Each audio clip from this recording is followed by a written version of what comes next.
all of these guys that do the funny memes, and it's like, oh yeah, if you are during Ramadan, it's haram. Like all those guys, they all have noticeably been absent from the conversation about Israel.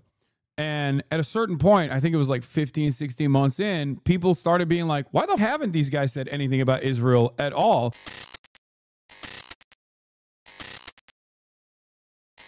Anyway, we already covered this. As Iran. Let's watch how the Iranian civilians are responding to the Israeli strikes. Much hay has been made about welcoming Israel as liberators. Much has been said about how much Iranians love being glassed.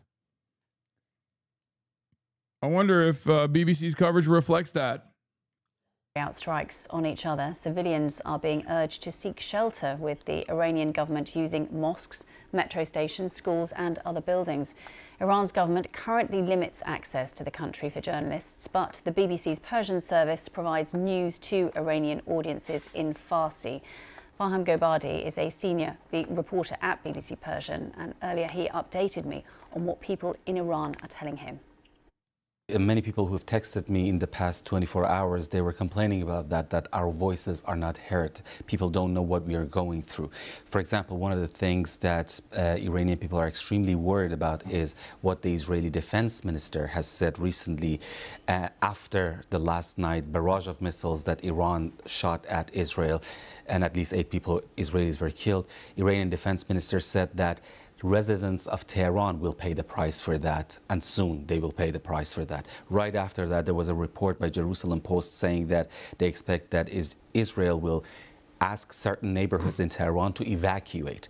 And things like that has worried a lot of, especially residents of Tehran, because they are saying that we are not the ones who are shooting missiles at you. Many of us are oppressed by this regime as well, and now we are the ones who are paying the price for that.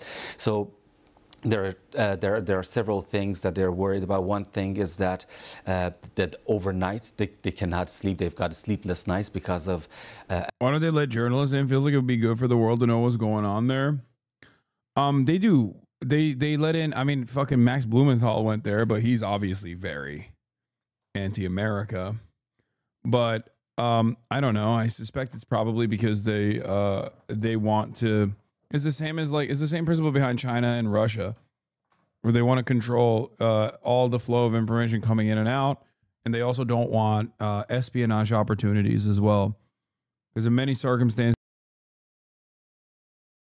like the media is often used as like infiltration. Attacks that are taking place across. I'm living in Iran. I thought people would really support Israel or any other invader before the attacks, but when the bombs hit, the mood shifted. Haven't seen anybody happy about them except on Twitter. In the real world, everyone is either in shock or haven't yet gotten a grasp of the situation. I mean, look at Lebanon. It's literally the gayest country in the region, okay? Look at Lebanon. Gayest country in the region, and look at their attitude towards Hezbollah, which is an anti-gay militancy, in times of Israel strikes on Lebanon. It's the same shit. It's the same shit. You got mad secular people who otherwise would look at this as like a Shia fighting force, even thinking about Hezbollah very differently because of Israeli violence. Wow, can't believe the Iranians didn't like the statement. Israeli Defense Minister Katz vows that the residents of Tehran will pay the price, and soon, after Iranian missiles killed at least 5 people overnight. As an Iranian, it's funny that you pronounce Tehran more correctly than this BBC Persian guy. Yeah, he doesn't want to scare the audience, that's why.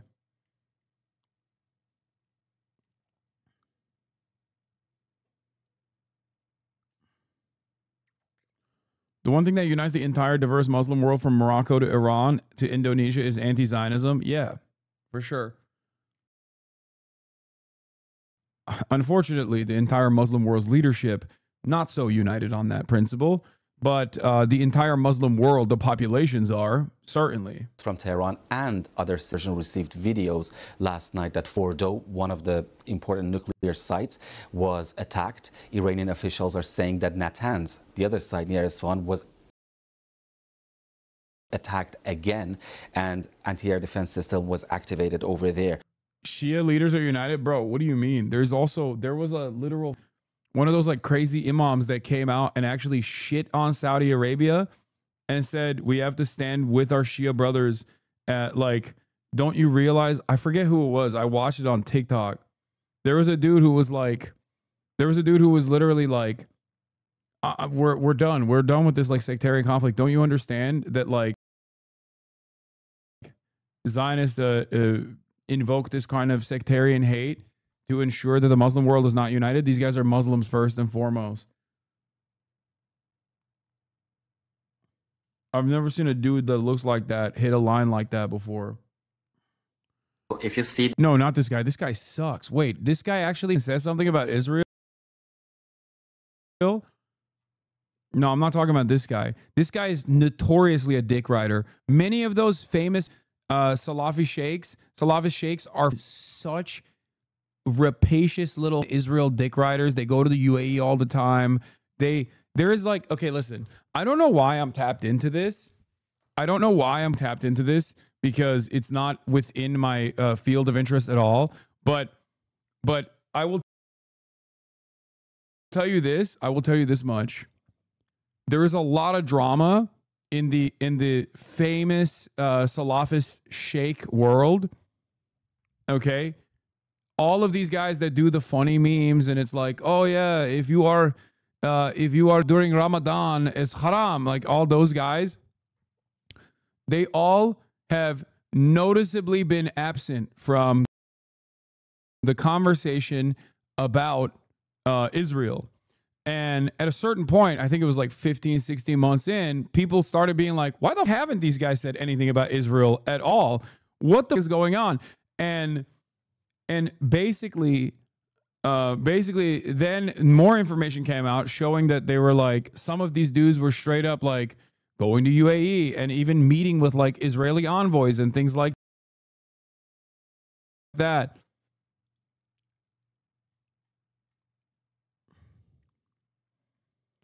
And the only time that they ever talk about it is like as though they are like a Hollywood celebrity that wants to make a statement but also wants to keep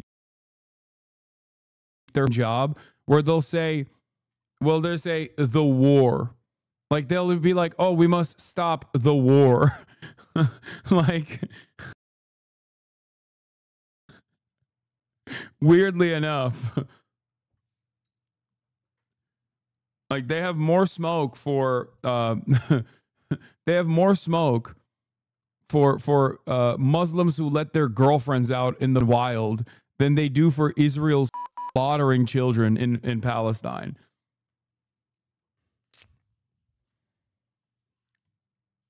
What is this?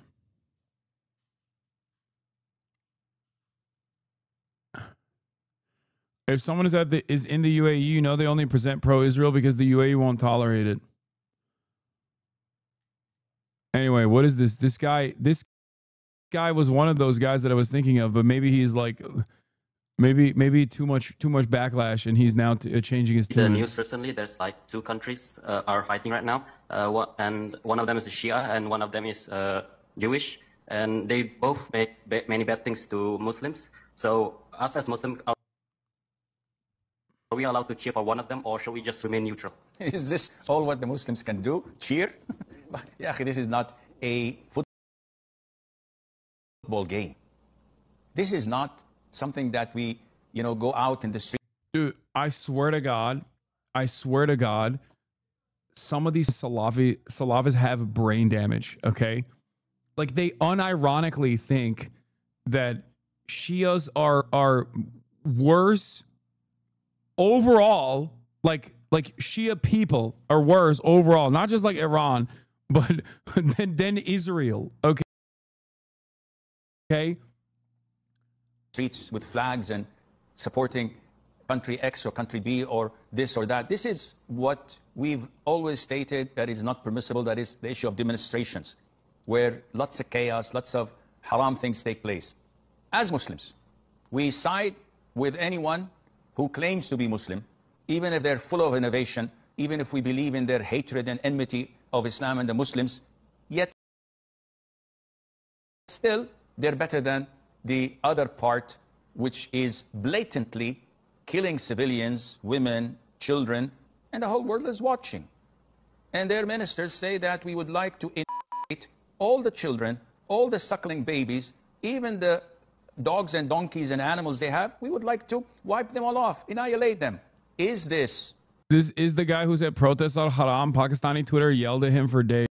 something plausible? The disbelievers who are united against Islam? It is. And if any Muslim would have said this, they would have labeled the whole region as a region of terror and a bloodthirsty, violent fanatics. So we don't cheer. We judge things by what. My white brother is a Salafist revert and unironically says Shia Muslims aren't really Muslims. Dude, what did he? Is he like a car crash victim? How the f are you a white guy and become a Salafist revert? I don't understand it, dude. I don't know. It's like, is this how Catholics feel when they see all these like Catholic converts running around talking about how like the new Catholic Church is actually a bunch of pedophiles or whatever, but like the old one was good or some shit because they're too woke? Like, I don't get the revert stuff anyway. I don't get it. It's like, I don't understand conversion, adult conversion across the board. I find it really strange. But like, especially to one of the most like fundamentalist parts, like this is so, like, what is a polar bear doing in Arlington? Whenever I see a white Salafist revert, I'm like, what are you? He used to go to Catholic school and now he says Catholics aren't Christian either. Lamau. Trump, everyone should immediately evacuate Tehran. What? Possible explosions heard in Tehran? What we see. And definitely to side with a corrupt Muslim with corrupt aqidah against any non-Muslim is a priority in Islam, and Allah knows best. Have you seen that Malaysia wants to send a flotilla about 1,000 ships like the Freedom Flotilla? My friends are Salafists, but they are the two types of Salafists. Those who call themselves Salafists equals they are brainwashed, and those that follow Salaf way, Orthodox Muslims, those are normal. I mean, I just don't get the fundamentalism no matter which religion it is. You know what I mean? Trump, Iran should have signed the deal I told them to sign. What a shame and waste of human life. Simply stated, Iran cannot have a nuclear weapon. I said it over and over again. Everyone should immediately evacuate Tehran, says IDF's favorite correspondent, Barack Ravid. What the f are they about to do, dude? Oh, Jesus Christ. Al Jazeera on an ad break. What is this? Breaking? U.S. nuclear sniffer plane is in the air? What? Okay, I don't want to. This is, no, I don't know about all this. Okay, that seems... Here's his full statement. I gave Iran a chance. I gave Iran chance after chance to make a deal. I told them, in the strongest words, just do it. But no matter how hard they tried, no matter how close they got, they just couldn't get it done. I told them it would be much worse than anything they know, anticipated, or were told. That the United States must... Oh, no. I told you, dude. I told you that they would be... I told you that they would do this after G7. That's from 3 days ago, but are they... No, this is the new statement. Iran should have signed the deal I told them to sign. What a shame and a waste of human life. Simply stated, Iran cannot have a nuclear weapon. I said it over and over again. Everyone should immediately evacuate Tehran. This was 3 minutes ago. This is 3 minutes ago. This is the new statement. A German Luftwaffe refueling plane was spotted above Jordan today. Apparently pinged a single transponder signal accidentally above Jordan. Wait, what do you mean? Misinformation. This is not misinformation. This is Trump's latest statement, reported on by also Barack Ravid. I didn't say they're using a nuke. Everybody calm down. This is the tweet. This is the repost of said tweet. Will the G7 leaders not saying a word about this? Yes, they're all servile, chatter. What are you talking about? They are all servile to America's interests. And America's interest is to blow up Iran, to destabilize Iran, to make Iran a failed state. I guess that explains last night's movement. According to U.S. defense officials who spoke to Reuters, the large-scale deployment of roughly 30 aerial refueling tankers of the U.S. Air Force last night to air bases in Europe is meant to allow U.S. President Trump options in handling the escalating war between Israel and Iran. What do you think the role of Egypt lately? Rafah border activists. Egypt the Egyptian government is also a dog to American interests. Were you saying that they would wait for G7 to be underway before attacking? I suspected that if there was going to be American escalation, like America joining offensively, America has already been collaborating with Israel nonstop. But like, if there was a significant escalation, it would come after G7. Limitations on missiles and munitions. So there might be some degree of exhaustion, at least when it comes to missile strikes. The Israelis, of course, have to keep up a fairly exacting amount of refueling to continue the war they've been fighting, and they may not be able to do that, which is one of the reasons I think they're going to be coming soon to the United States and saying, "Please help us. Please get more directly involved in the strikes, whether through refueling." Right. Are we likely to see that? I mean, President Trump has said that he didn't want to see the U.S. involved in any more wars. Yeah, that was a fucking bullshit statement. Americans love war. They have endless appetite for killing Muslims. Okay. Well, I'm concerned about it. I think the United States at all costs should avoid that, avoid direct involvement. I think it would be a disaster for United States interests. Whether or not it happens, I think at this point it's sort of a flip of a coin. One way the United States could get involved is as a result of Iranian attacks on U.S. personnel, U.S. bases in the region, or even potentially on oil infrastructure in the region. That wouldn't necessitate, the latter wouldn't necessitate U.S. involvement, but it could bring it.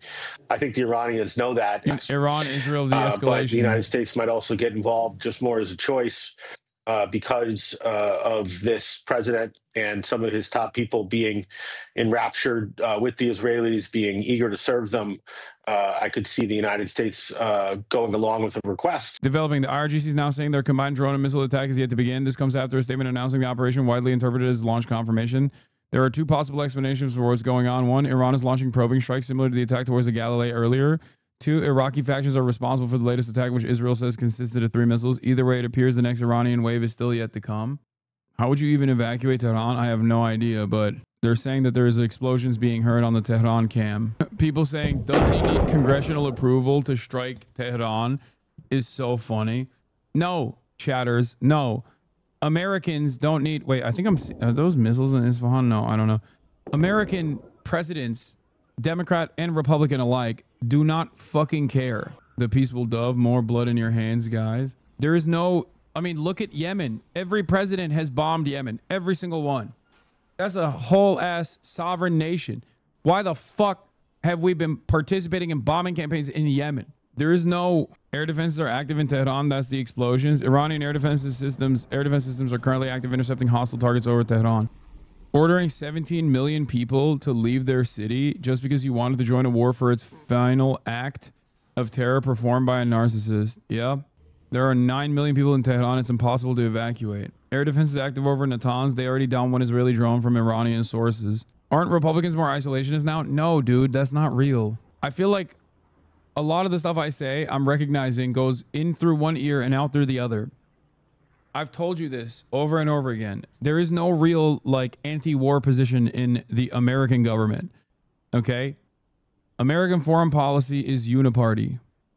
There's no real anti-war position. Is with the Defense Priorities Foundation joining us there from Washington, D.C. Now let's take a look at the economic implications of this. Israel making people defense setting off car bombs is a nice twist. Oh, this is from the other day. Between Iran and Israel, and oil prices have been spiking sharply. About 20% of the world's oil passes through the Strait of Hormuz.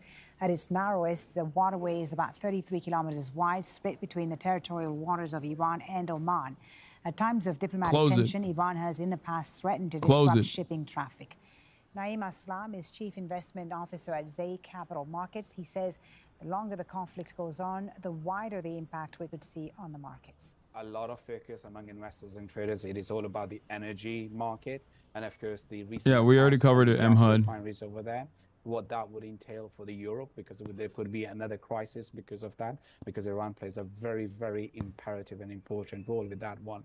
But the important aspect out of everything is that particular nuke sniffer landed 10 minutes ago. I've been tracking it. Not only for oil, all the rest of the trade, also those particular containers and ships that go past that path. So if that is closed, we're gonna go. I live next to Ramstein Air Base in Germany. It suddenly got very loud here. They're closing it now, praying they should. That's what I'm saying. It could be because there's a nuclear site next to Nevatim, which is where Iran struck. Oh, Israel's strongest soldier has logged on. Did she actually post this? Gosh, she's so ugly. It's horrifying. This is a meme, right? I don't think she actually posted. This is from the last time she went to Israel. There's an old pic that they put. I'm ready to go to war. This is from the last time when she went to Israel in like 2023. I'm fatlo. I'm fatlo. I'm Israel Chai. I'm ready to go to war. Strap me to a missile and launch me directly to Rafah. I'll blow up the border with my body. That's what she sounds like. So beyond the realm of physical, mental, and psychological exhaustion right now that I can't actually believe the last 20 months were real. Yeah. That's real. That's E. Farlow's actual accent. We're hearing more explosions. Whoa, gunshots. Gunshots in Tehran. Okay. That feels like Mossad, or unless it's anti-aircraft weapons. It could be anti-aircraft, but if it's gunshots, for those of you who don't know, Israel has also been launching ground operations in Iran as well. For the record, where I think there was like also a gun battles that took place a couple different times. They've also deployed car bombs and also have had a couple ground conflicts with like Mossad assets. I also see in the Tehran area in Iran, is this fire? Not a single gun battle, 5 car bombs, nothing else. What are you talking about? Making these clown noises to make your autistic chat happy does not provide a valid point. Not a single gun battle. Wasn't there an interception, I thought, by Iranian authorities where they caught some Mossad assets on the ground. Am I wrong? There was like a car chase. 2012 Nazi account? Yeah, no, that's a guy who is super edgy but also pro-Israel. My favorite type of guy. Where is that guy? Where's the guy that was talking shit? I've had 2 revelations in the past year on Twitter. Overwhelming majority of white nationalist accounts are Indian and of Indian origin, and they constantly reveal their position whenever they talk about randomly about like Pakistan and how much Pakistan sucks, when also defending Israel. And that's like one of the classic moments of like figuring out that one of these like defend the West or defend Israel accounts is actually of Indian origin. And the other one is all of these Groyper accounts that will literally say some of the filthiest, most racist shit.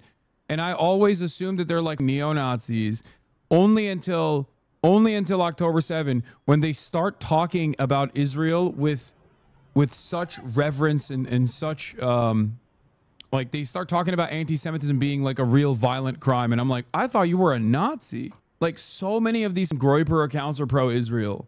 So many of them. And it's shocking to me. Those are the 2 ways to identify whether you're in the presence of a real ass Groyper, anti-Semite Groyper, or if it's someone just like simply LARPing as a Groyper, but they themselves are actually simply racist except for against Jewish people. Vivid having delusions of living in occupied Palestine again when he's stuck in a basement in Uttar Pradesh. Yeah, I see dozens of missiles above me. Going into the bomb shelter now. The full-blown war has officially begun. Like that howling mutant account.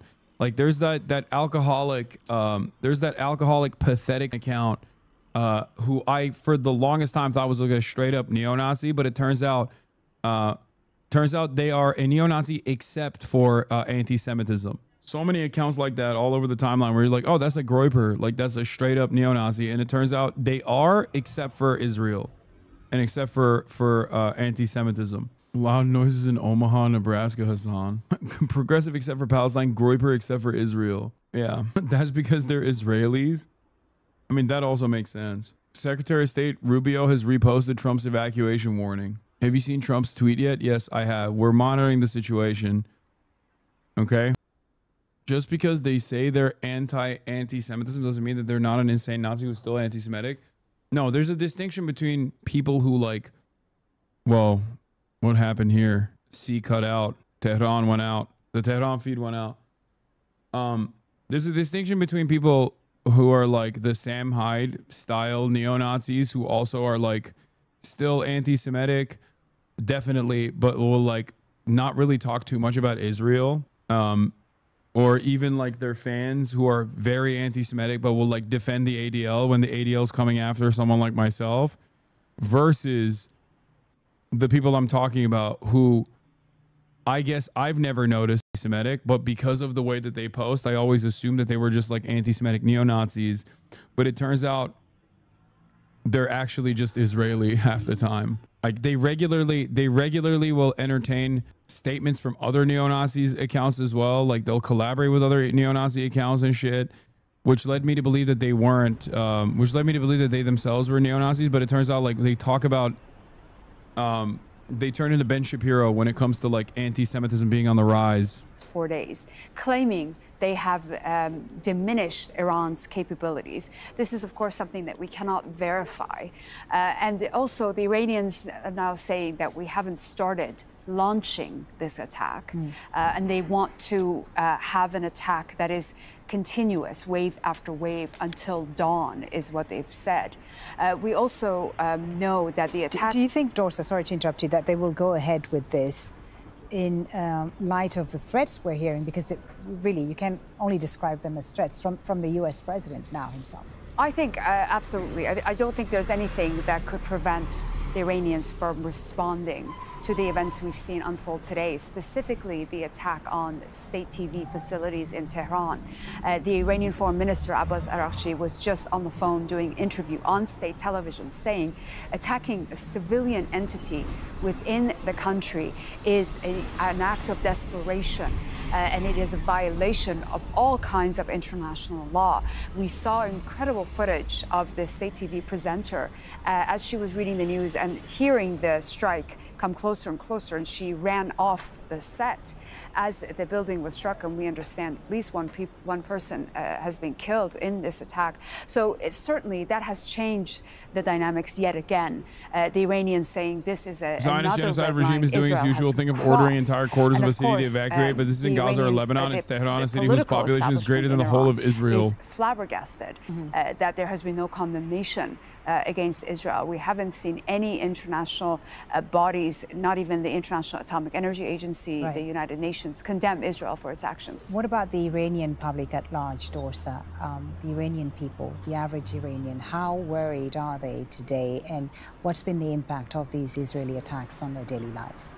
Well, it's been disruptive for sure. People are extremely worried. We have to remember, Iran hasn't seen these kinds of attacks on its soil in at least 37 years. In the last time they saw this kind of violence was during the Iran-Iraq War, and that ended in 1988. Since then, there has been no strikes, no airstrikes, no attacks inside Iran on this scale. So the general population is very much worried and scared, and rightfully so. Dorsa, thank you very much for that for now. Dorsa Jabari here in the studio with us. I'm Foli Batibo. Continuing coverage of the Israel-Iran war will continue in just a few minutes here. Trump's threats lost a ton of credibility. No, he was threatening Hamas with all hell breaks loose if they don't agree to release hostages in 48 hours. This isn't like that. I feel like this is an entirely different level of elevated threat. Also, we were talking about the Iranian attitudes, and NPR wrote this really funny statement that John Schwartz made fun of. Thanks to NPR for explaining that due to the ancient mysterious culture of Persia, Iranians don't like to be attacked. Well, it's not clear, I think, to most of us. The question is, how do either side get out of this? Because the danger is that both countries rally around their flags. The Iranian regime is very unpopular, but this is a moment where Persian nationalism, which goes back 5 millennia, people are very proud. They don't like to be attacked.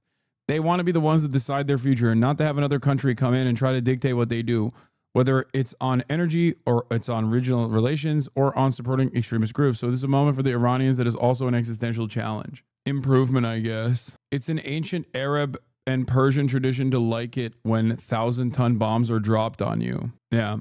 I guess the NPR at least says, like, Iranians, due to their proud tradition of 5,000-year history, don't appreciate when foreign nations that have been around for 77 years drop munitions on them. Yeah. As opposed to the other type of coverage from Washington Post, where they say stuff like, Iranians are euphoric to receive bombs from Israel. You know? Edward Said rolling in his grave. Dude, it's just, why did he even write a book? Asmond really defended U.S. nuking Iran and killing people? I can't really believe it. Why can't you believe it? It's the most believable thing. By the way, if I were to say that same thing about Tel Aviv, which I would never say for the record, and we ban people for saying that all the time, I would get banned instantly. But I have unironically used this as an example of double standard. Someone can say they want to nuke Tehran and kill everyone in it and not receive any penalties whatsoever. It's not even a remote violation of terms of service, even though there's Iranians living in Tehran right now on this platform that are streamers.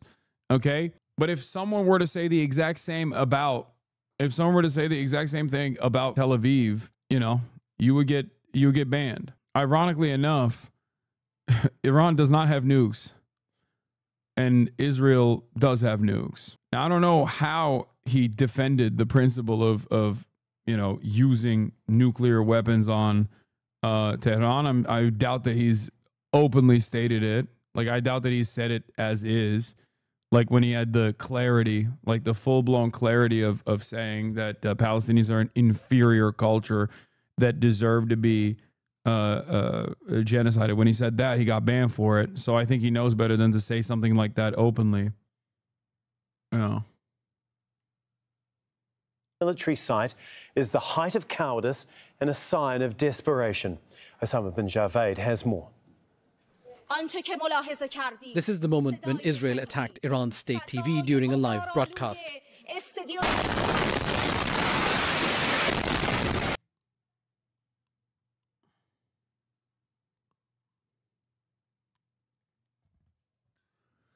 Anyway, all right, this is a repeat. Let's continue. But residents of Tehran, many of them are fleeing the capital city. However, the roads are blocked. Some of them, they run out of fuel because they get stuck in the traffic jam for so many hours. So they cannot even manage to leave the city.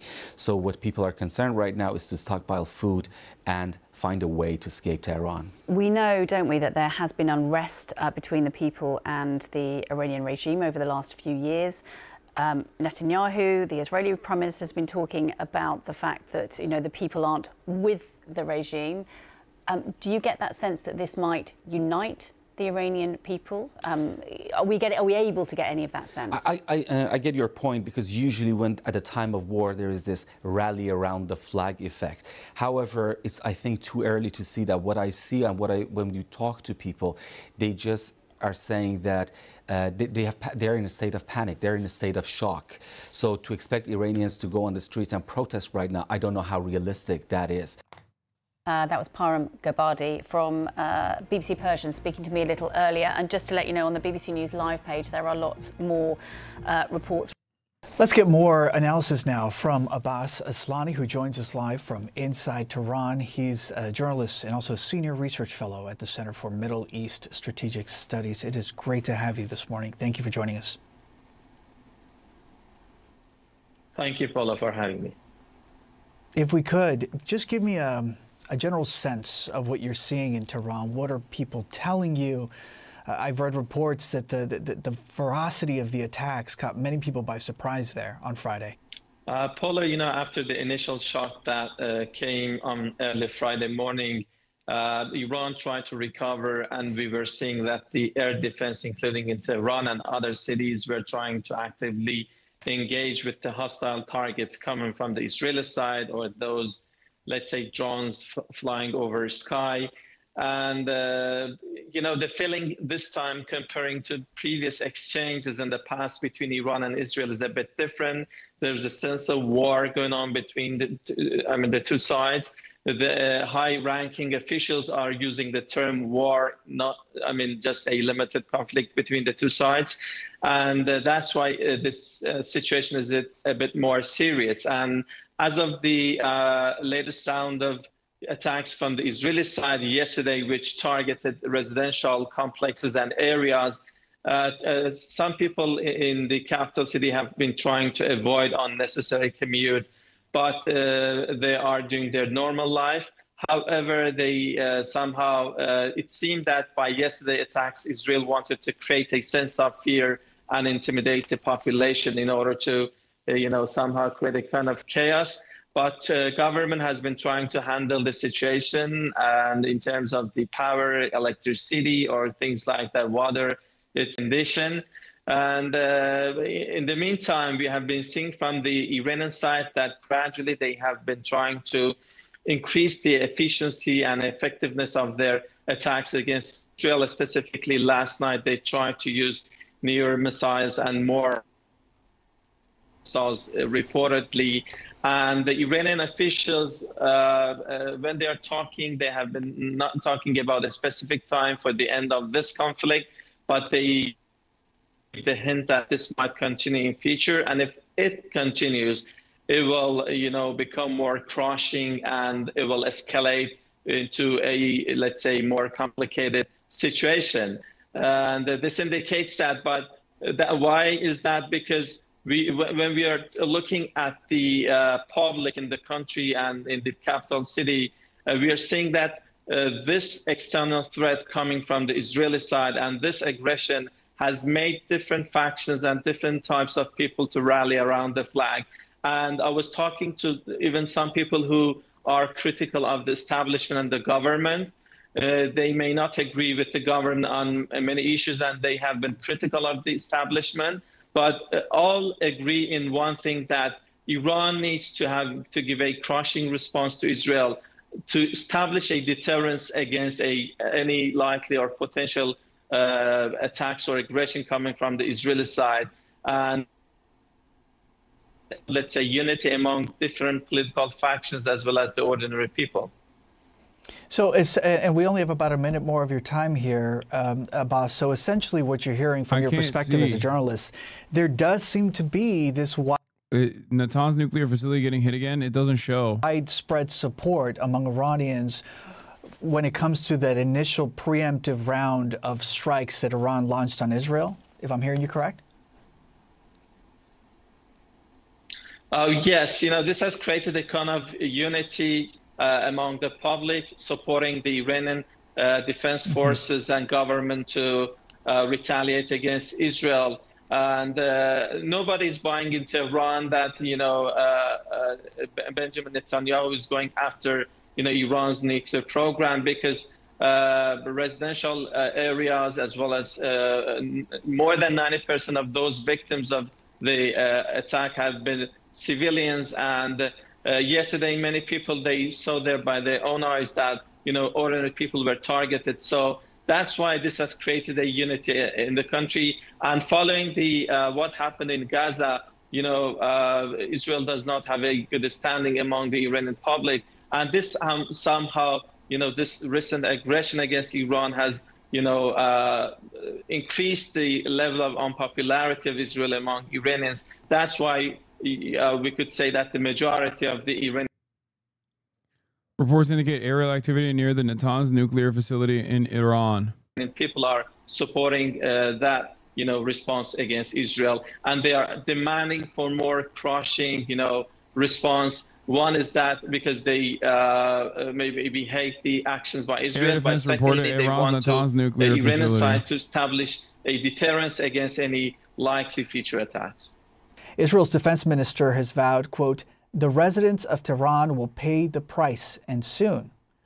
Now, Israeli officials say at least 23 people have been killed since Iran's retaliation started. In Iran, at least 224 people have been killed by Israeli airstrikes since Friday, and that's according to... He's lying.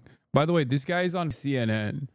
So the idea that like a CNN commentator would use this as an opportunity to not say what you think he should be saying is so funny. Yeah, no, he's lying. Iranians love getting bombed. Iranians actually are, they're massive fans of death and destruction and murder of their family members, famously. White House officials comment on Trump's statement. New Trump's social media post telling Iranians to immediately evacuate Tehran reflected the urgency of need for Iran to come to the negotiating table at White House. Oh my God, I'm going to lose my mind. What is this madness? What is this madness, dude? White House officials say Trump's post urging Tehran evacuation reflects urgency for Iran to come to talks. Oh, that's cool. There's I don't know. There's a different way to say that, I think, without making it seem like you're just going to nuke Tehran. Guys, stop asking if Congress needs to approve any U.S. military action. Okay, please. What are you saying? What are you? Do you hear yourselves? Do you hear yourselves? Look at the country. Look at the state of this nation. Stop asking me stupid questions. It's like, oh, well, they can't do that. They can't just like black bag American legal permanent residents for being mean to Israel, a foreign nation.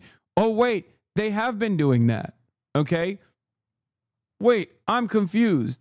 Are you telling me that America, the American executive leadership, the White House could just single-handedly decide to strike a sovereign nation? Yes. The answer is technically no, but nobody gives a nobody, especially when it comes to war. Democrats don't even give a. Like, look at Joe Biden. Joe Biden literally bombed Yemen, okay? Did he get congressional approval for that? No, he didn't. It didn't matter. Trump did it as well in the first term, and Trump did it as well in the second term already. Again, bombing Yemen. There is no more, or Syria. There is no congressional approval. Ironically enough, Chuck Schumer a couple of weeks ago was calling Trump a pussy for not bombing Iran, okay? He's like, oh, Taco Trump is doing a backdoor to allow them to continue enriching uranium for their nuclear power plants at the civilian level. That's unacceptable. Like, did we forget that? Look at how the New York Times framed it. President Trump, in a post on Truth Social during the G7 meeting in Canada, reiterated his suggestion that Iran had brought Israeli attacks on itself by not heeding his urging to sign a deal to end its nuclear program. What a shame. What a waste of human life, Trump wrote. Simply stated, Iran cannot have a nuclear weapon. I said it over and over again. Everyone should immediately evacuate Tehran. During remarks to reporters about an hour earlier, Trump said he believed that Iran is basically at the negotiating table and that he wanted to make a deal. Trump deleted his tweet. Wait, what? No, he didn't. Also, why should any country ever trust the word of America ever again for the rest of time? Like, this is happening amidst a denuclearization agreement. Stop saying lies, by the way, that he deleted his tweet or whatever. He did not delete any of it. God damn it. This is so lame. To the country's Ministry of Health. The IDF vowing their strikes will become... I feel like a bunch of chatters are just like making shit up. He didn't. It's still there. What? Yeah, it's still on his page. What are you talking about? Dumb fucks. Why are you guys doing this? Become even more intense. And Iran's president says that the country's response will escalate as well. I'm going to start banning people. We will continue to intensify our operations and, in doing so, strengthen our security for years to come. Defending our home front is a... Yeah, if you keep like saying dumb shit while we're awaiting confirmation of whether or not America's like entering the battle with offensive capabilities, if you do this, if you post shit like this, I will ban you. Yeah, I saw the report. Yes, Trump refused to sign the de-escalation thing at the G7. Critical component of this campaign. We are by no means seeking to expand the war, but naturally, as our army, our powerful IRGC, and our dear people have shown, appropriate responses have been given so far. The more they try to escalate, naturally, the responses will become tougher and more severe. More innocent people may lose their lives.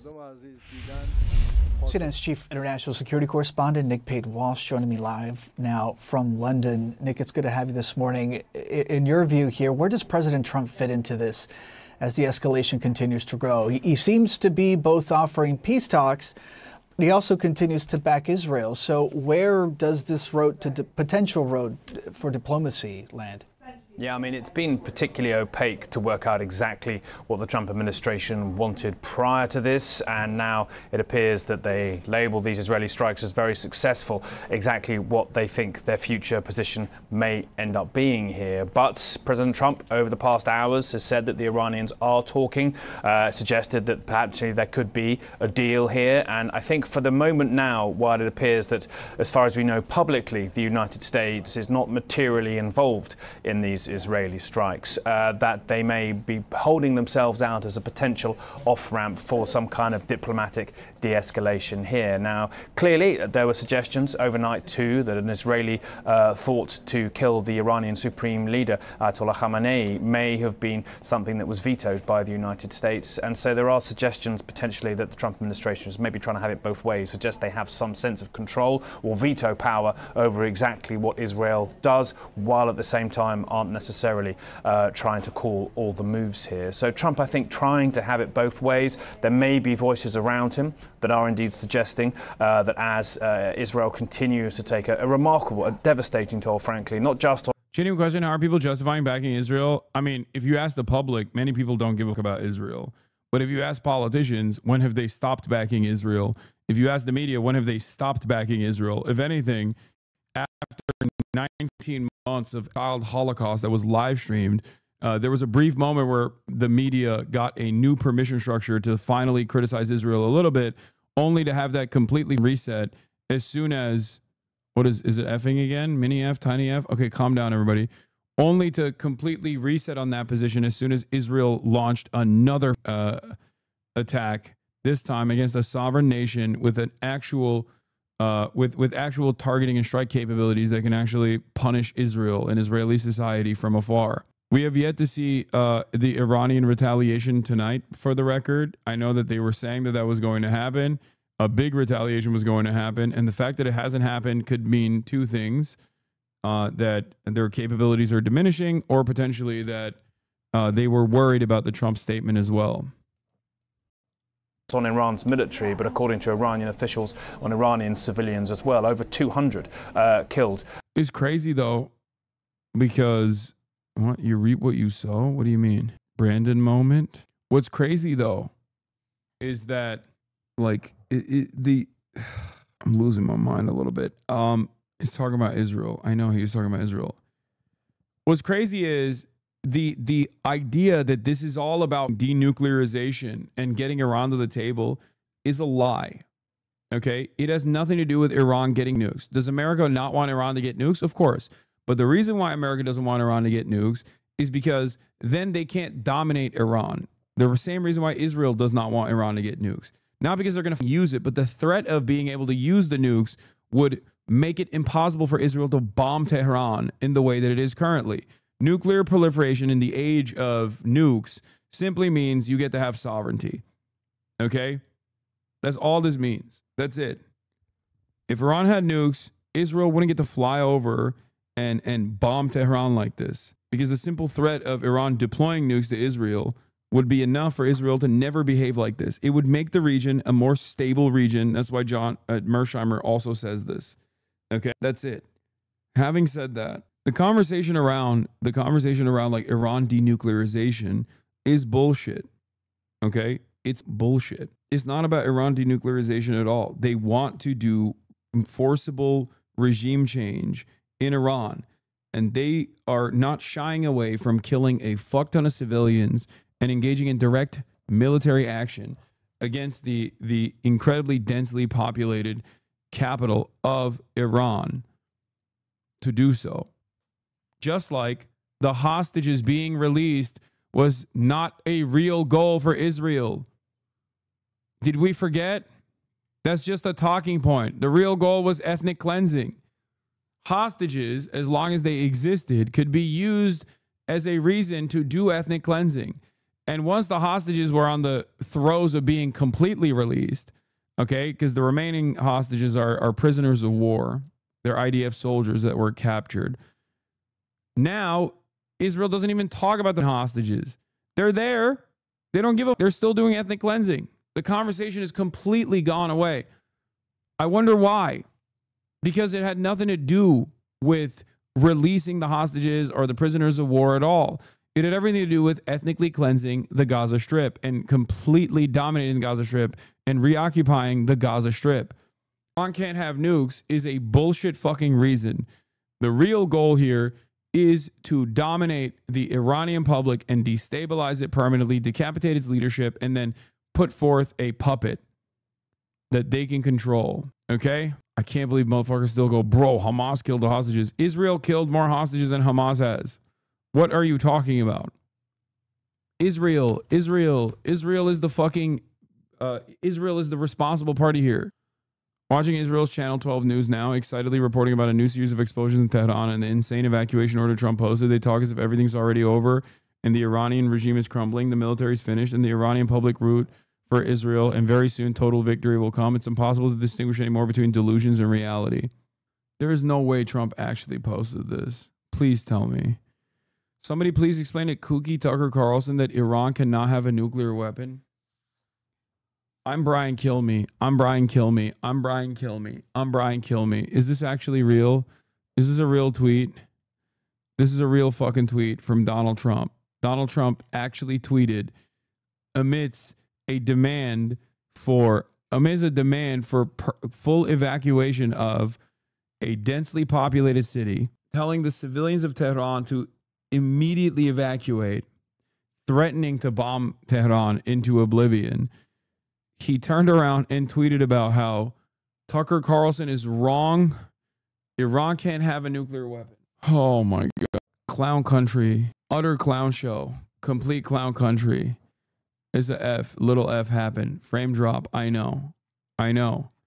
There's some frame. It's patchy. It's patchy. It's a little bit of frame drops taking place. Tehran, 15 million metro area. Los Angeles, 13 million metro area.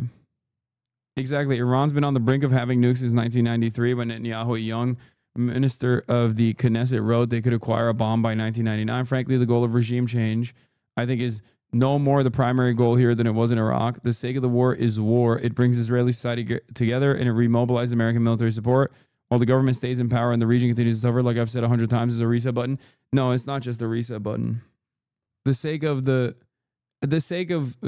blowing up Iran in this final solution against Iran is to envision a different Middle East. Iran is the final spoiler against American ambition of full domination over this oil-rich region. If it doesn't happen tomorrow, if it doesn't happen today, it was bound to happen in, I don't know, the next fucking 10 years. Another Trump post. Tucker Carlson says in his newsletter that Trump is complicit in an act of war. Many in Trump's MAGA movement are not happy. A big chunk of them are isolationists who believe Trump would end all wars. Another chunk is anti-Israel. Tucker Carlson, this could be the final newsletter before an all-out war. U.S. says it was not involved. That's not true. Trump is complicit in an act of war. America first means many great things, including the fact that Iran cannot have a nuclear weapon. Make America great again. I'm sorry. Like, why are you even entertaining some fucking MAGA base that's going to get mad at you for bombing Iran, dude? What the fuck is going on? This is our fucking president. This is our future, what we are living through. It's like, this is the possible lamest way to go into World War III. Joe Rogan, regular, apologizes for supporting Trump, calls for impeachment. Oh, Dave Smith. Comedian and frequent Joe Rogan guest Dave Smith has apologized for supporting President Donald Trump and is now calling for his impeachment.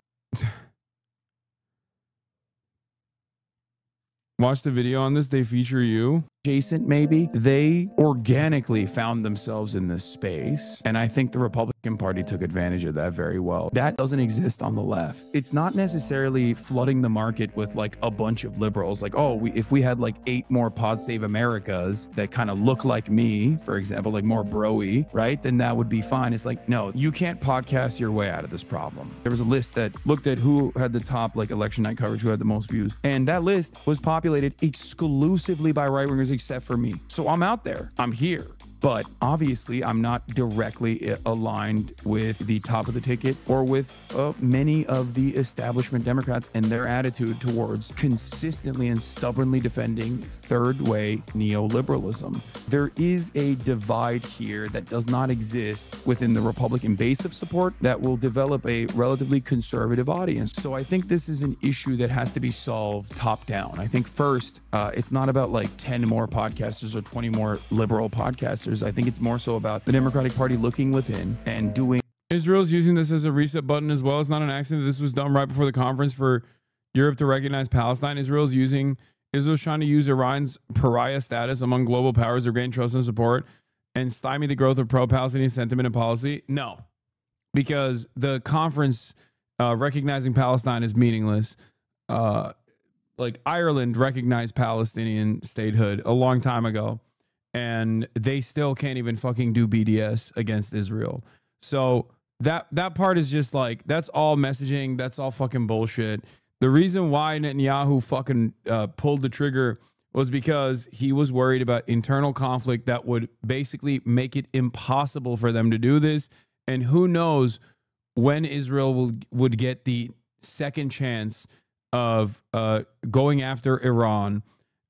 This is right after all of the Iranian proxies have been diminished, with the exception of, I guess, Yemen. All of the Iranian proxies have been either decapitated like Hezbollah and have been diminished in their capacity. The logistical hub of Syria is gone. There's no way for Iran to surround Israel or present a serious threat to Israel beyond lobbing missiles from fucking Iran directly towards Israel, which is still fairly consequential. And I think these guys have actually miscalculated. Like, I think Israel thought that they would be able to withstand Iranian attacks, or maybe even take over Iranian capabilities fairly quickly, take out Iranian capabilities fairly quickly. Having said that, however, I think the real reason why they did this now was because if the Knesset dissolved due to not having enough soldiers to continue doing baby cleansing in fucking Gaza, and therefore trying to bring the Haredi population to conscript them forcibly, the Knesset was destined to dissolve. And if that were to happen, they would never be able to take advantage of this current best opportunity to strike Iran. That's what I think. Maybe I'm wrong, but that is my assessment. Yeah, President Trump is leaving the G7 summit early, by the way, which is, again, not good news. President Trump is leaving the G7 summit early and will return to D.C. tonight. I think it is pretty funny, however, that the way that this is being done, like the consent being manufactured against Iran, is fucking identical to invading Iraq. Like, it is literally identical. The actors are the fucking same. Benjamin Netanyahu is still saying the same shit, but this time he changed like 2 letters. Okay. How crazy? I guess not 2, 1 letter. I agree with you 100% that the timing here is just right for Netanyahu to eliminate Iran as the head of this axis. My point is that while Bibi doesn't want a difficult war, I think he wants a long one. I mean, sure. I don't think, yeah, 1 letter, not 2. Anyway, President Trump, Caroline Leavitt says, President Trump had a great day at the G7, even signing a major trade deal with the UK Prime Minister Keir Starmer. Much was accomplished, but because of what's going on in the Middle East, President Trump will be leaving tonight after a dinner with heads of state. Reads like a daycare report card. Here's the full warning from the IRGC to Israel. Yeah, I saw this. The Iranian Revolutionary Guard Corps warns and orders the evacuation of cities. I mean, this is so stupid. In the coming hours, the IRGC Aerospace Force will carry out precise attack against occupied territories. Any city, facility, or center within the occupied territories will be considered a legitimate target. You must evacuate. Okay, this also features the Gaza Strip and even the fucking Golan Heights. What is this? What is this fucking stupid ass? Yeah, they're using the greater Israel map. Nowhere is safe. We are going to bomb the West Bank. We are going to bomb Golan Heights. We are going to bomb the Gaza Strip. It's our time. Sadly, it looks like I was right. Trump set to launch neocon regime change war against Iran on behalf of Israel. He's done nothing to explain his actions to the American public or even his base because he can't. He's forcing Americans to fight Israel's war because he's owned. gigantic U.S. Air Force deployment is currently underway. This is from yesterday. With over 20 aerial refueling tankers moving across the ocean, along with many more military assets, as Netanyahu pushes Trump to join Israel's war on Iran. I'm certain that Trump does not want the U.S. directly engaged in the war, that he fantasized about winning a Nobel Peace Prize by ending it, and that in any case, he's too mentally lazy to manage such a conflict. I don't think so. Because if he wanted a Nobel Peace Prize, he could have literally gotten one by telling Benjamin Netanyahu to stop the genocide. And he never did. It is also clear that his base has no desire to fight any neocon war of choice for Israel. America's first influencers like Tucker Carlson and MTG are now escalating their opposition because they know that will sabotage what's left of Trump's domestic agenda. But this is the most Brandonized presidency. This is the most Brandonized presidency of all time. This is full Brandon. Trump is going full Brandon. Basically fucking sleepwalking into more genocide in Gaza and also an even further escalation of conflict in the fucking region. This is literally full Brandonization. This is it. Guy who came on, Brandon, what did he do? He ran against Trump saying he was the reasonable foreign policy leader. He won. He said he was going to be the adult in the room. Many people forgot this because of the last year of Brandonization, but quite literally, Joe Biden won the presidency in 2020 because he was supposed to be the adult in the room and bring back all of our allies. Okay? And he did the opposite. His administration was so damaging to the entire premise of the international rule-based order. There was no more international rules or laws. It was over, especially because of the glaring hypocrisy that even the dumbest fucking person could see between the way that we moved against Russia versus the way that we moved with Israel. That was huge. Those two things happening in the same leadership made it impossible to fucking hide and say, oh, well, this is like two different political parties and the way that they fucking react to situations are different. Like, it was over at that point, right? And then Trump came in, and what did he say? He said he was going to be the peace president. He said he was going to actually end the wars. Day one, he said. He ran against the Brandon regime and Kamala Harris specifically by claiming that he was a fucking peaceful dove, claiming that he was going to end the wars. It was going to be done with it. No more unnecessary wars, I say. I'm going to end both Ukraine and Russia day one, and I'm going to end the Israel-Palestine situation day one, okay? That's what he fucking said. What has happened since then? More war. No, nothing has ended. I'm willing to entertain how much more difficult it is to navigate through Ukraine and Russia because Russia is the responsible party for the invasion and it's a foreign adversary. But with Israel, the ethnic cleansing campaign could have stopped.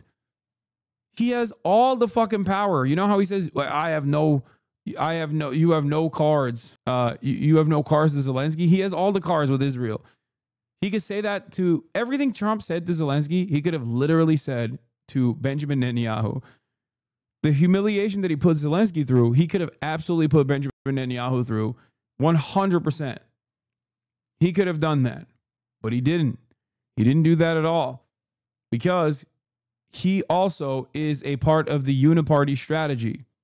Now we're getting double the fucking war. Full Brandonization, baby. Full fucking Brandon. Now we got fucking tankers and refueling ships. Refueling planes flying in the region.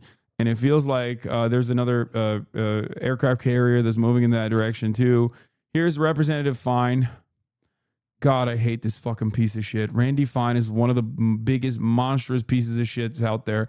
Thank you, POTUS. Bombs away. Iranian air defenses were activated in the city of Masjid Suleiman, Khuzestan. What is this? Let them fight.gif? I mean, it's not even a let them fight type situation. Like, I think it's crazy that, I mean, there's just... Vice President J.D. Vance declares, we never ask you to go to war unless you absolutely have to at the U.S. Army's 250th anniversary military parade in Washington, D.C. And so to our soldiers, we're so proud of you. And let me tell you that the way that we honor and respect you is, number one, we never ask you to go to war unless you absolutely have to. And number two, when we do ask you to go to war, we give you the weapons and the support needed to kick the hell out of the enemy and come back home safely. The gunshots that we heard weren't gunshots. It was anti-aircraft battery, I think. Imagine John Bolton's probably pretty sad that he didn't get to be a part of this. No, I don't think he cares. He's still nutting.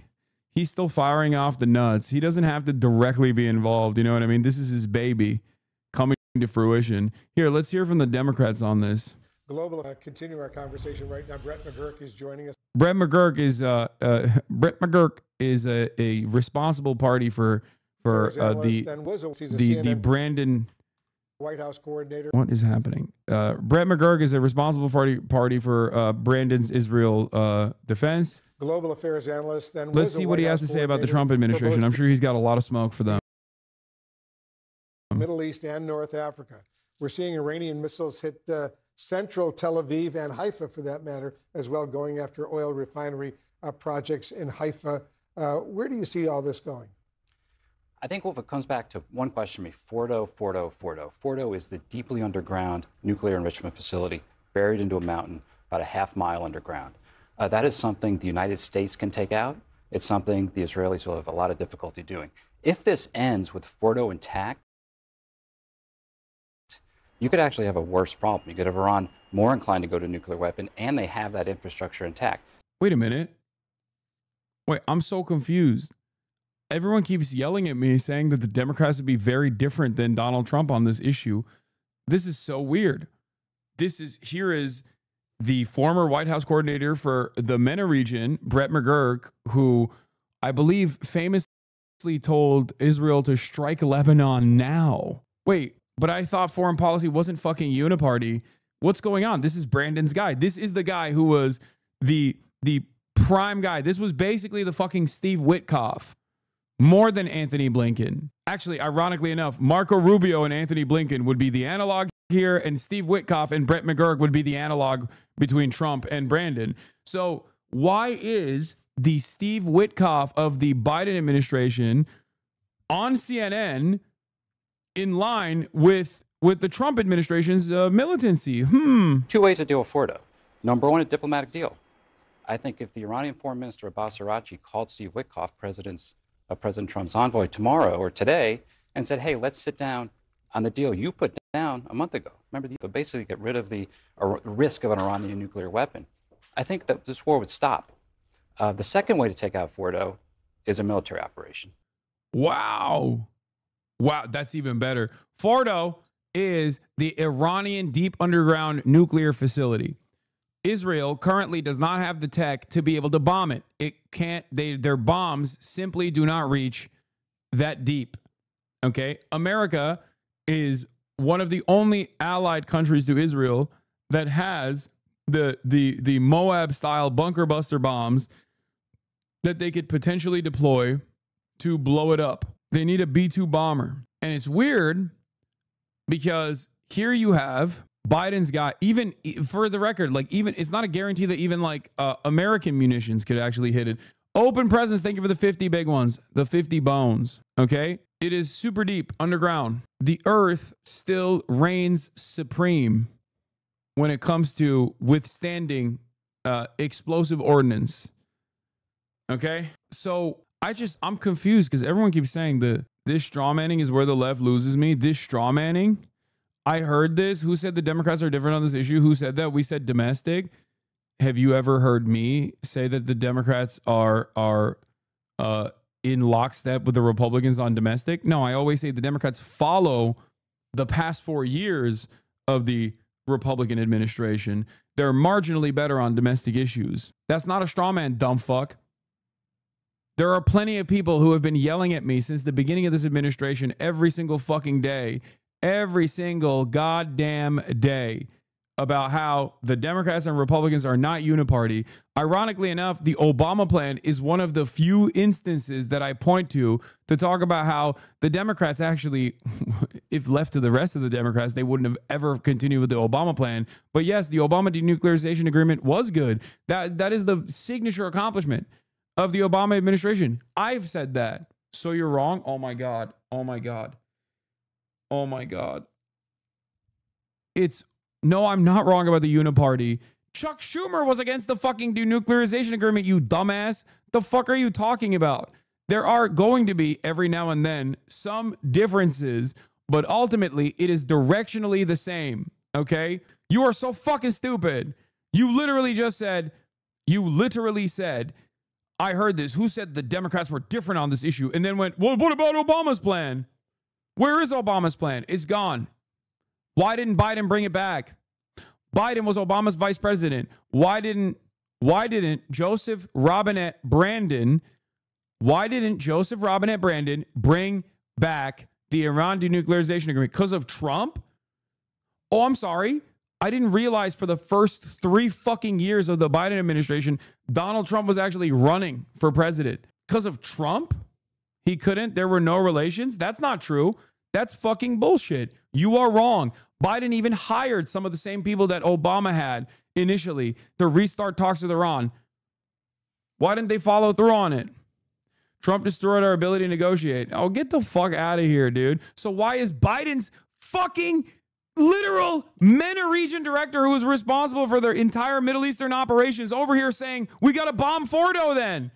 Is that also because of Trump? Some of you guys will move the goalposts wildly, will swing it around wildly with the hopes of defending the least popular party in this country. Less popular than even the Republicans. And the Republicans are also deeply unpopular. I don't understand why. Do you work for the Democratic Party? Is this what your job relies on? Do you get fucking pay stubs? Like, what is happening here? It doesn't make sense. What is this defense of a falsehood? You sound like a fucking QAnon supporter. Nope, my family's being deported. My family's being hurt. Dude, don't ever fucking come in here and act like I haven't been screaming about the Democrats and their refusal to fucking defend undocumented migrants when Kamala Harris literally repackaged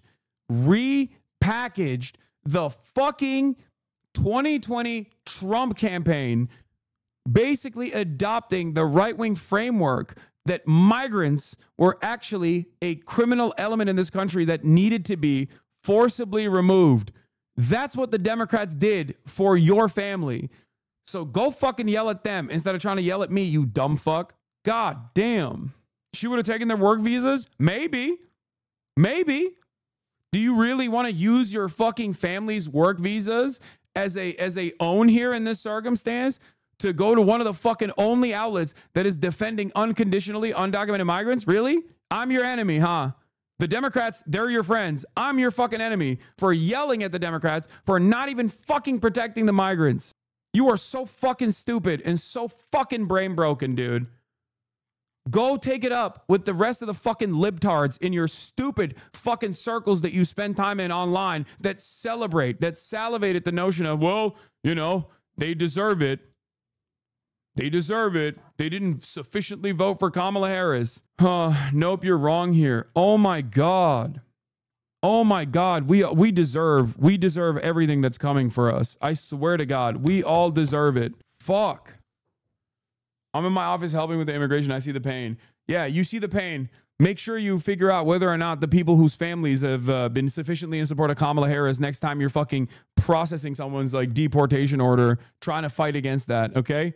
Because if they have immediate family members that have fucking voted for Donald Trump, you should probably allow them to be expeditiously deported instead of fucking defending them then. I don't do that, which is the straw man. I don't know what you fucking do. All I can say is you are so firmly committed and invested to defending the Democratic Party that you move the goalpost to immigration, which again is a fucking weakness for the Democrats. And it's only a weakness because they never defended migrants, because they don't give a fuck about the migrants beyond a talking point. And the quicker you as an independent voter realize that and demand change from your own fucking elected representatives instead of coming to a fucking person who actually does have a real commitment to fucking defending migrants, the better this will be for you. The more productive it will be for you. You stupid fucking moron.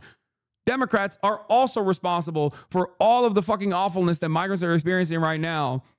They normalize this sentiment. I've been begging since 2021 for the Biden administration to actually develop a counter message to get ahead of this problem before the Republicans use it. I've been saying it for the past 10 years, but especially detailing exactly how things were going to unfold for migrants if the Biden administration didn't quickly follow through on their fucking promises of amnesty for migrants, keeping them in undocumented limbo, instead of keeping them in undocumented limbo, to actually go after and tackle this problem and counter message aggressively. And they didn't do that. And what did they do instead? Waited out 3 fucking years, allowed this problem to fucking fester, allow the Republicans to message about how migrants are fucking eating cats and dogs, like your Haitian relatives are eating cats and dogs, is what the Republicans said in order to win the election. And the Democrats, even at that point, couldn't turn around and be like, this is insane. This is that migrants are not actually responsible for crimes in this country. Okay? Holy fuck. If you cannot at this point realize that when the counterbalance, the counter message, and the counter mechanism that is supposed to be in place against growing fascism in this country is the Democratic Party, and they've dropped the ball in spectacular fashion when it comes to every single issue, including but not limited to even migrants, turning around and basically admitting that the Republicans are right and that the migrants do constitute a national security threat, which is exactly what the Democrats did. October 6th is when Biden came out, before October 7th, one day before October 7th, Biden came out and said, we are also going to build a right-wing, we're going to build the wall, we're going to build a right-wing piece of legislation to combat the crimes that migrants are committing in this country. That was fucking bullshit. That was never real, but they conceded on the right-wing framing. And a big part of the reason why this issue became a 60-40 issue, 60% in favor of fucking mass deportation as opposed to amnesty, was because the Democrats also admitted on their side that this was actually a real national security problem for the first time ever. In contemporary Democratic Party history, for the first time ever, Democrats literally came out and said, undocumented migrants are actually constituting a fucking national security problem. They gave ground but wouldn't take work visas. You are such a fucking moron, dude. You are such a fucking donkey. Who gives a fuck if the Democrats would offer temporary work visas while simultaneously literally admitting a falsehood that the Republicans had presented, that they are actually a fucking national security threat? They are pushing the needle in the direction of mass deportation, and the Democrats are not fighting against it. So of course Americans are going to start believing that they are actually fucking criminals. This is my point. Also, you said you're Haitian. I don't know if you're also Haitians, or if you're Haitian or you're working with Haitians in the office of I don't know, I guess you're an immigrant attorney, but I doubt that you're a fucking immigration attorney. If you were an immigration attorney, you wouldn't even be fucking angry at me. You'd be angry at the Democrats altogether. What the fuck is this? That's not a leap. I've never met a libbed up immigration attorney that doesn't actually fucking criticize the Democrats and their failures on migration. Maybe you are the one fucking person. Anyway, I'm done with you. Suck my dick. Yeah, Biden was so good on the Haitian migrants, remember? Actually, you know what? I'm going to unban that person because I wanted them to address this shit too. What was the fucking account username? Chat. So what he has asked all of us to convey clearly to people who are understandably have questions, are passionate, are concerned, as we are about the images that we have seen. The Secretary also conveyed to civil rights leaders earlier this morning that we would no longer be using horses. I unbanned them. Dude, thank God. It was the horsies. That was the big problem, not our fucking white nativist immigration policies.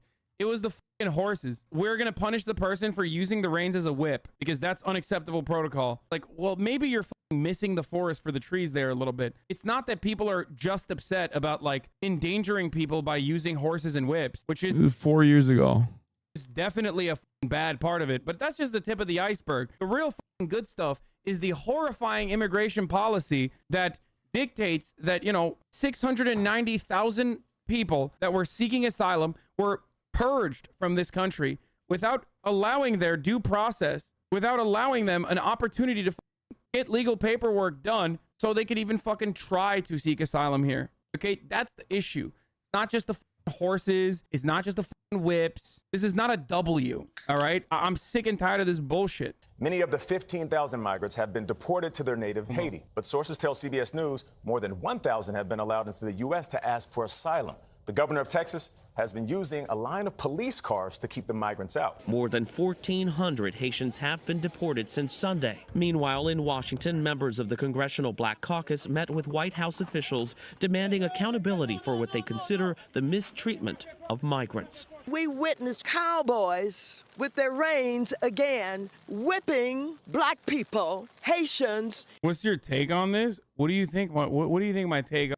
He wasn't perfect. He did go hard after undocumented. Point was documented. People who did everything right, saved in Haiti for years with no money. Trump going after documented is crazy, crazy. Even don't know how to navigate most cases.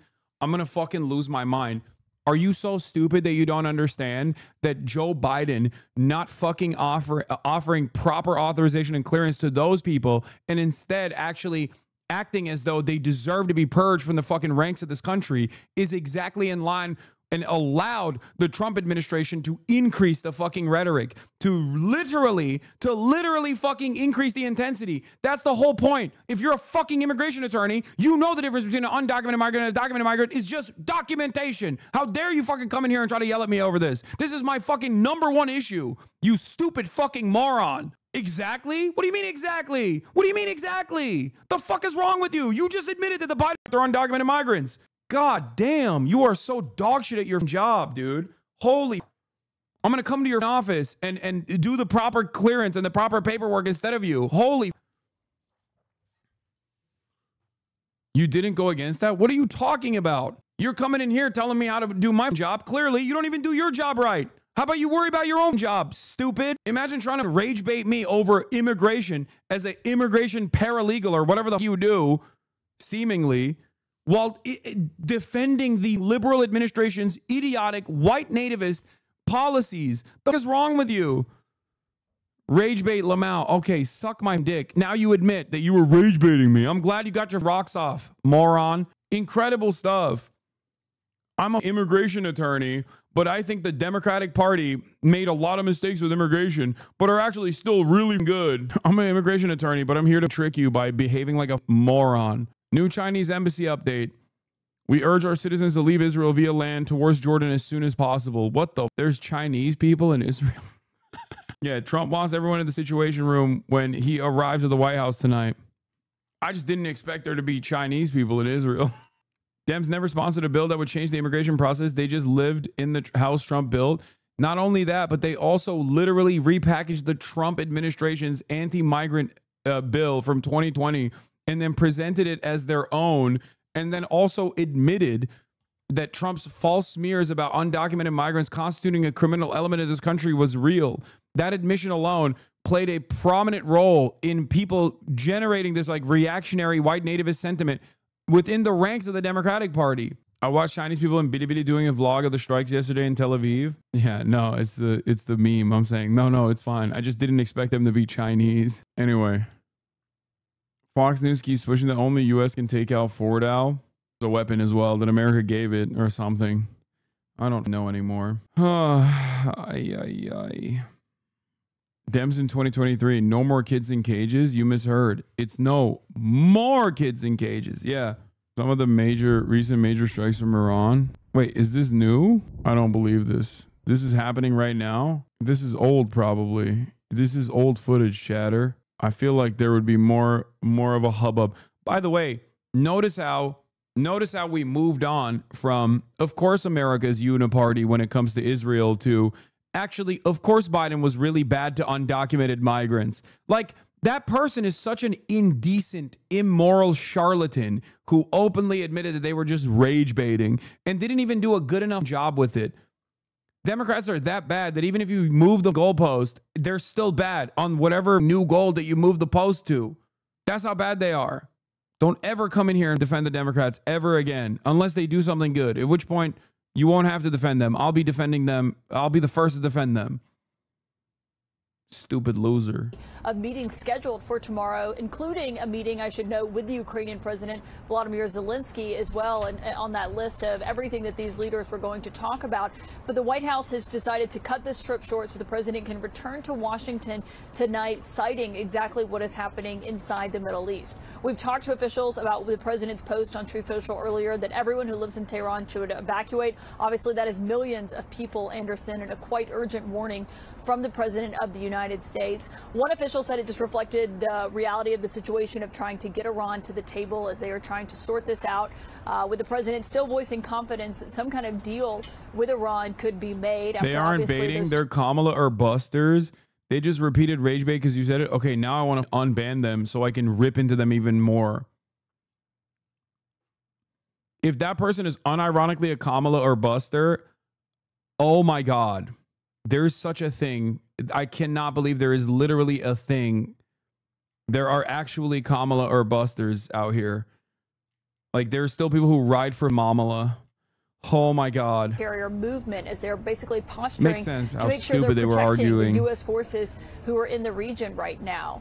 I will note one person who's here on the trip with President Trump is the Secretary of State, Marco Dumbass Rubio. Kay I'm told Hivers. he's been briefing him throughout the day on the latest and the updates that we've been seeing.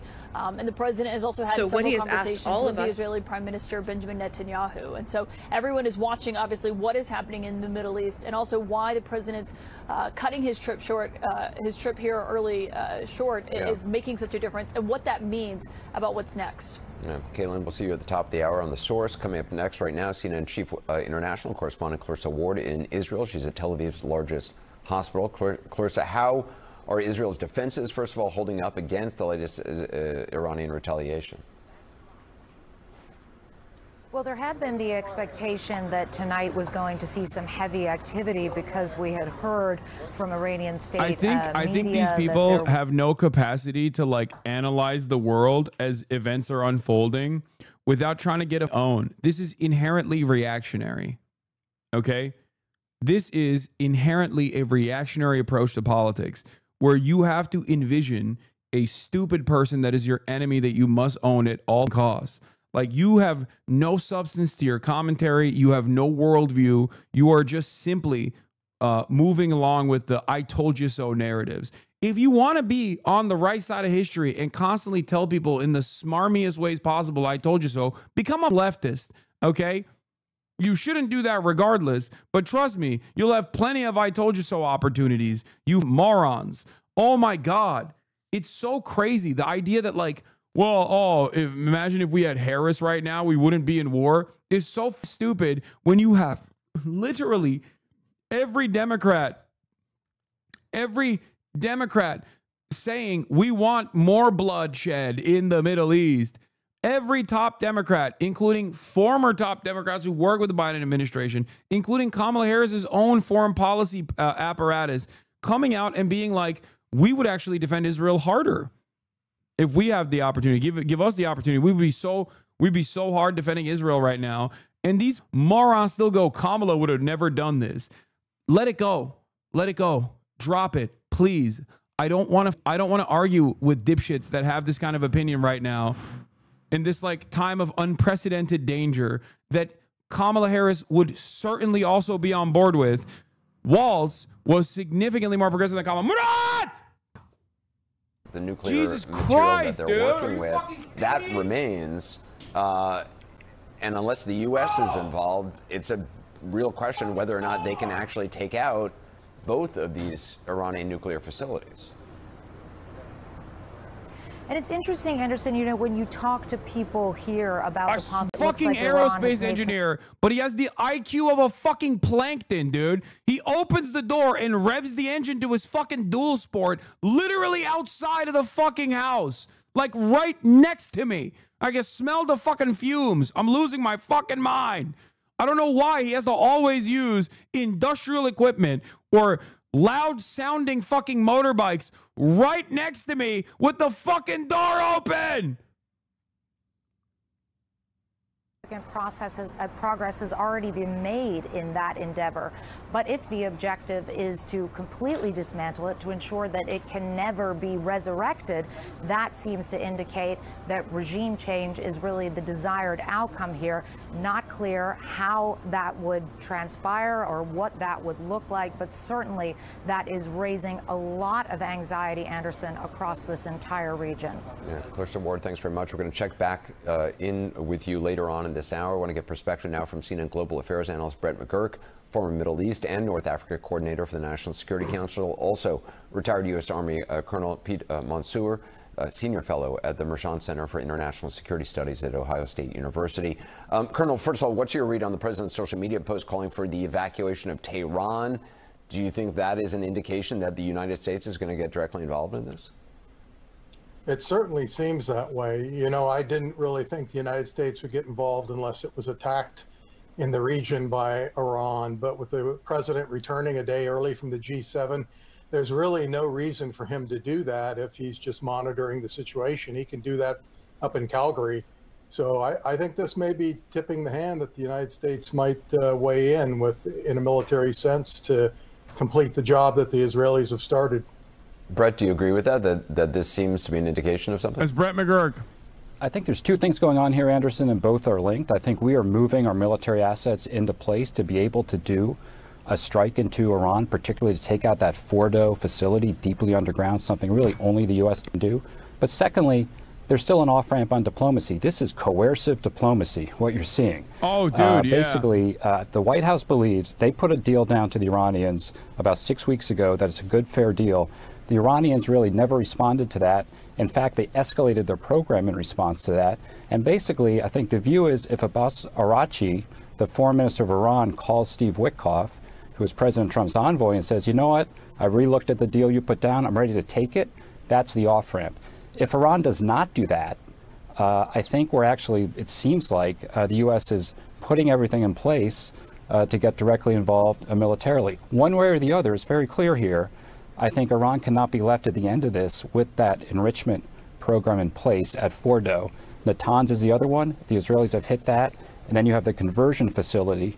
This is part of the fuel cycle at Esfahan, which has also been hit. But Fordo, that is the key. And if you don't dismantle Fordo at the end of this, as you said, Anderson, not only does Iran have the know-how, they have an underground facility with about 10 cascades of very advanced centrifuges, and then you're kind of in an even worse position. So this is really coming to a head fast. It's unprecedented. If anybody says they know where this is going, they don't know what they're talking about. But I see putting the military pieces in place, that's smart, as you have a diplomatic off-ramp. So, you know, let's hope Iran decides to take that off-ramp. Otherwise, I think we're possibly looking to an American strike at Fordo. Colonel, do you have a sense of how long it takes to get U.S. assets in place? I mean, we're talking about, you know, battleships and other assets. Well, we're really talking B-2 bombers and other aircraft like the B-1 that can carry the kind of weapons that could penetrate the mountain at Fordow and destroy it. You know, some of those systems are already in place. They're at Diego Garcia in the Indian Ocean. They're at Qatar. And they can fly from Whitebury for that matter. So we have the capability now to strike Fordow. It's just a matter of giving the word. Brett, as we said, Tehran is home to more than 9 million people. Obviously, a complete evacuation of a city of 9 million people is a difficult thing, particularly if there's you know, incoming fire. And at the same time, we heard from Israel, from Netanyahu, the idea of Iranians rising up and overthrowing. No, he escaped on a motorcycle. That seems a difficult. I mean, obviously, we've seen demonstrations before. There's clearly a lot of animus toward the regime, a lot of dissatisfaction. There's a lot of different ethnic groups as well. But rising up while under bombardment, that seems a contradictory thing. No, if I were advising the president, I would say you got to keep the Israelis, avoid mission creep here. The declared objectives of the Israelis are the nuclear program and the missile program. If by taking those out, you wind up with a regime change scenario, that's one thing. Guys, there's a lot of diversity of opinion here. Regime change. I'm looking at Pete on the fucking CNN panel. I would not try to go down that road. Keep the mission focused. Align your ends and means. Big diversity in the panel here. Program. How much do we bomb Iran? The mission creep scenario. You get into massive unintended consequences. Don't know where that's going. I think you want to have an endpoint. Again, align the military resources. Have a diplomatic off-ramp. I can see that's what the White House here is trying to do, but it's very unclear where this is heading tonight. Colonel, you would agree with that, given experiences in Iraq and other places. Regime change should not be, in your estimation, part of the He told me he had headphones on, so he couldn't hear me. It's going to take a long time. He had AirPods in, so he couldn't hear me yelling at him. The Iranian people to rise up, but they're leaving the one city that matters. If they're going to rise up, it's going to take months or years before that happens. If there's to be regime change in Iran today, it's going to have to come from within in some sort of coup. And I don't think the Iranian Revolutionary Guards are going to assassinate the Ayatollah. So I agree with Ambassador McGurk you know, stay on target, destroy the nuclear program and the missile program, and then you've defanged Iran, and you've already defanged its proxies around the region, and then the region is in a much better position going forward. Peter Mansour, Colonel, thank you very much. Brett McGurk as well. More now on the kind of day this has been. Here's CNN's Nick Payton-Walsh with that. Mid-broadcast, the conflict came to the... What the fuck? Calling for a military coup on CNN? Yeah, I mean, Americans are the... This makes sense. This is how America is.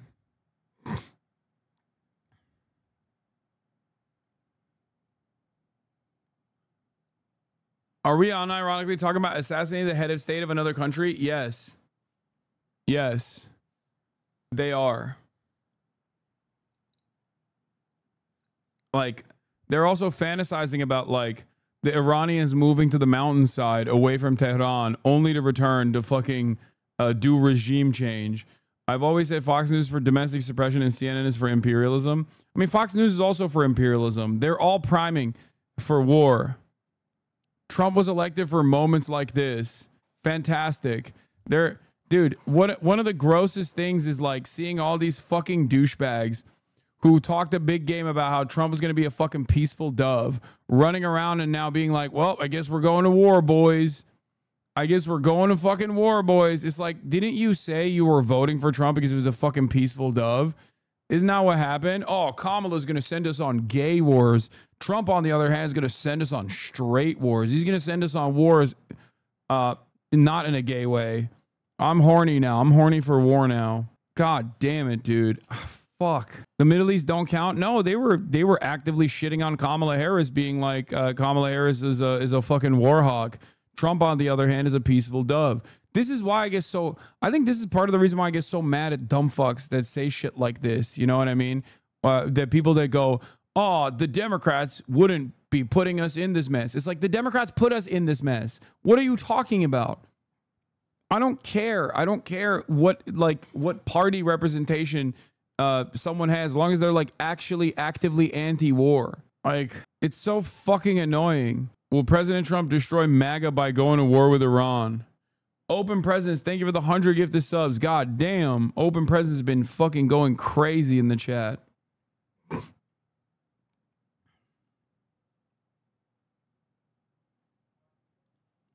Trump campaign uses picture a lot. It was a huge part. Yeah. Pro peace ticket. I think it really might happen. My dad is in the ICU. My active duty brother was in the midst of arranging to come home and be with us. Now he's been radio silent for 5 hours. Oh, yeah. I have no, like, I have, God, I hate all of these fucking dumbass Trump supporting losers who literally were like, oh my God, Trump is going to get out of all these wars. He said he's going to end both Ukraine day one, end Ukraine and Russia, end fucking Israel, Gaza, Israel, Palestine, Israel, Hamas, whatever you want to fucking call it. He's going to end it all. He's pro-peace. So fucking stupid. Trump ran against Hillary Clinton successfully by positioning himself as against the Iraq war. That was a bad war. It was a shitty war. We should have never entertained it. We lied to go into it. Okay. Now the guy that said the same things about Iraq is saying the same things about Iran, and you're on board, you know? Will the base realize this? Probably not, because they're fucking cultish losers. But it seems like we have the same level of cultish fucking morons on our side, too, on the Democratic side, too. Liz Frieden, Fox News Pentagon. The U.S. is not striking Iran and remains in a defensive posture, a U.S. official tells Fox News. Yet. Yeah, CNN continues to promote Middle East analysis from Biden aide Brett McGurk, who directed U.S. support for bloodshed, strategic drift in Gaza and Lebanon. He now says the U.S. can reach a diplomatic outcome by moving towards direct involvement versus Iran alongside Israel. McGurk's role in the venture capital firm called Lux Capital that seems focused on expanding its influence in the Middle East, his founder Josh Wolf has for been days promoting pro-war content, including the surreal claims Iranians will welcome military-enforced regime change. Do you have more information about McGurk or other former Biden administration officials who led us to this scary moment that the public deserves to know? You can reach me at akbar.58 on Signal. A privilege to celebrate Founding Day with His Royal Highness Crown Prince Mohammed bin Salman, plus Lux venture partner Brett McGurk, MBS and Kingdom of Saudi Arabia are taking key role in diplomacy on all key conflicts. That's how you know these motherfuckers are going to slaughter Iranians, dude. Another 100 gifted from Open Presidents. Thank you, Open Presidents. Remember what I previously said. Obama will someday attack Iran in order to show how tough he is. 2013. I don't have any updates on Israel. The only updates, the only thing that we're looking at, I haven't even covered the fucking Minnesota shooter yet. The only thing we've been looking at all day is the Trump administration now actively moving in a way as though they're going to start striking Iran together with Israel. They're sending this talking point to all the media. U.S. is not joining Israel offensively in its military operation, per U.S. officials, despite reports that President Trump asked the NSC and Situation Room to be readied. I'm told NSC cabinet members are already on standby 24 hours a day, including since Israel's Operation Rising Lion began. General Jack Keane, who says he was just advising Trump over the weekend, calls for the U.S. to directly bomb Iran's remaining nuclear facilities. It's in the United States' core national interest, he claims. To help Israel destroy completely this nuclear enterprise. And Fordow sits out there as a potential target that Israeli is challenged by. It's not that they don't have imagination. It's not that they couldn't do some surprising things. None of that certainly would be off the table. Okay. But the guarantee is for the United States to use its penetration bombing to take that site out. And I believe once that's done, we start to see the end of this thing. General, let me, got about a minute left. You're talking about Fordow. It's relatively located right here, west of Tehran, the capital. This is the anti-Semitic channel, by the way, according to Israeli Society, that says 50% of Israeli society believes that Fox News is not sufficiently pro-Israel and is actually too pro-Palestine. This is Natanz here, just to the east and south of it. This is an aerial picture, General, okay, of Natanz and what it was before. You've got buildings and structures here, and buildings here. That's pre-war. Now you've got complete devastation in Natanz here, this building located here, as well as this one in the upper right-hand corner. Natanz is very different from what this site that you're describing. Fordow is a half-mile buried inside of a mountain. And you believe the United States has no choice but to get involved with the Iranians? Explain that, sir. Well, it's in the United States' core national interest that Iran does not have a nuclear capability and get to it. That's a fact. And this capability, if we leave it there, the Ayatollah will recover and rebuild. And that's what he's absolutely counting on. That's why he never was willing to dismantle the program himself with verification. That would end his program.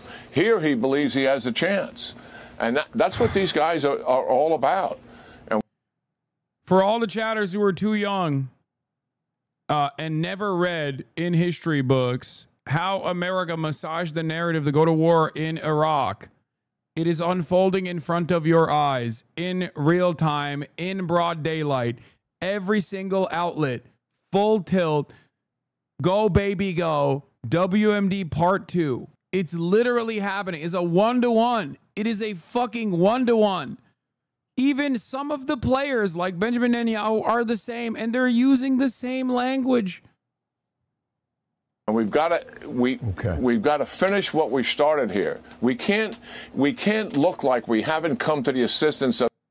Doesn't even have the wattage left to come up with a different rationale than Iraq. I once thought that Bush and Blair had forever poisoned the well for WMDs as a cause for preemptive war, but nope, this senile pedophile doesn't even care enough to try. Half of the people that are also salivating to do this are the same people, are the very same people that were never punished for lying about WMDs in Iraq. Of the Israelis when they needed it the most here to finish this operation. They are our strongest ally in the region. What do you think the Arabs would think after the president's visit there, looking at this and they're saying, my, if the United States isn't going to help the Israelis at this critical time, what's the chance they're going to help us? And does this motivate Putin a little bit more to stay the course in terms of what he's doing, and President Xi, if we don't help the Israelis finish this off? It's their operation. We would lend a support to it to finish it off. And that's what I'm suggesting, and I'm certain the president is making those considerations. Here is also Glenn Beck. Has Israel... here is Glenn Beck literally refusing to recognize the identical talking points while still trying to maintain an anti-Iraq war posture, talking about why we definitely have to go to war with Iran. Asked us to fight their war. Answer, no. Is this another Iraq, or is it something entirely different? Well, let me tell you what makes this moment unlike anything else we have faced before. First, this was not a call to war. This was not a land invasion. This is not a campaign to topple a regime and then sit around for 20 years trying to rebuild a culture that doesn't want what we have. Even though Iran, the Iranian people are good people, the Persians are great people, and they do want a life like ours. But this was preemptive, not against an idea, not against a guess, against the very real, very stated intentions of a regime run by men who do not think like we think, okay? They do not want what we want. We choose life. They literally choose death. That is as clear as it is. Do you choose life or do you choose death? That is a culture of death. So I want to start with the clerics of Iran. The ayatollahs, the supreme leader, the mullahs, the puppet masters of the so-called Islamic Republic and their Sharia law. I have said this for years and years and years. If you don't understand this, you don't understand Iran. These are 12ers. They are followers of a branch of Shiite Islam that believes not just in the return of the messianic figure called the Mahdi, but also that his return can and must be, in their words, hastened or accelerated. And the only way to do that is to, quote, using their words, wash the world in blood. Okay, I think I'm out at that. You know, that's my first stop on the train, and I'm like, I'm going to get off here, please. Well, sirens in Tel Aviv incoming, ladies and gentlemen. Let's take a look.